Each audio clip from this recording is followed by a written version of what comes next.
The G7 summit in France is underway in France's southwest town of Biarritz. Streets usually lined with surfers seeking to ride the Atlantic waves are now patrolled by police with assault rifles, while helicopters zoom overhead and frigates patrol the coast.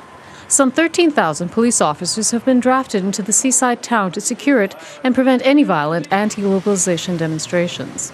Tensions will also be present at the negotiation table.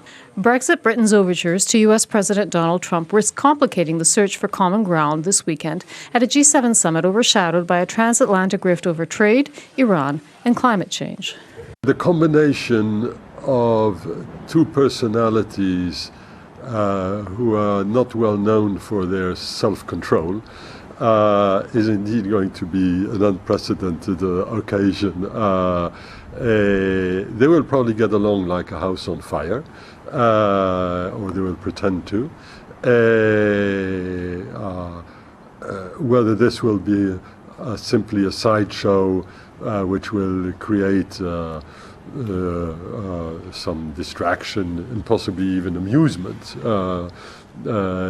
is one thing, but if it actually gets into the way of the more substantive proceedings, that would be another story. But it is, these two together are a political nitroglycerin. The G7 groups together the United States, France, Britain, Japan, Germany, Italy, and Canada, and the European Union also attends.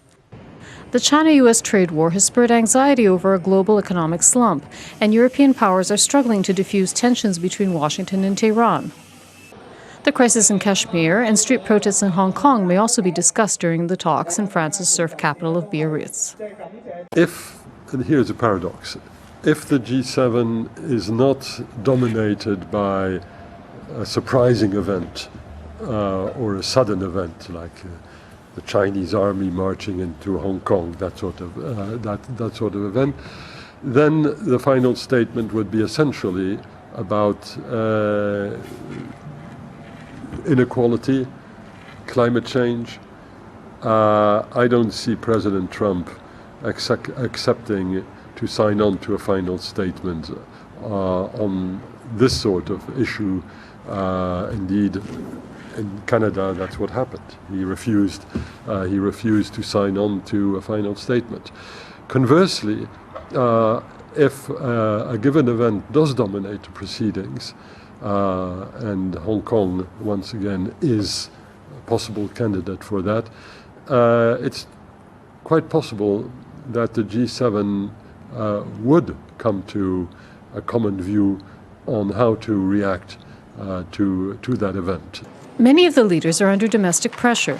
Johnson has a tiny parliamentary majority, Italy's prime minister resigned on Tuesday, Canada is headed to elections, and German Chancellor Angela Merkel's influence on the world stage is waning ahead of her departure. Summit host President Emmanuel Macron of France has set the bar low to avoid a repeat of the fiasco last year, when Trump threw the Canadian summit into disarray by leaving early, scotching the final communiqué.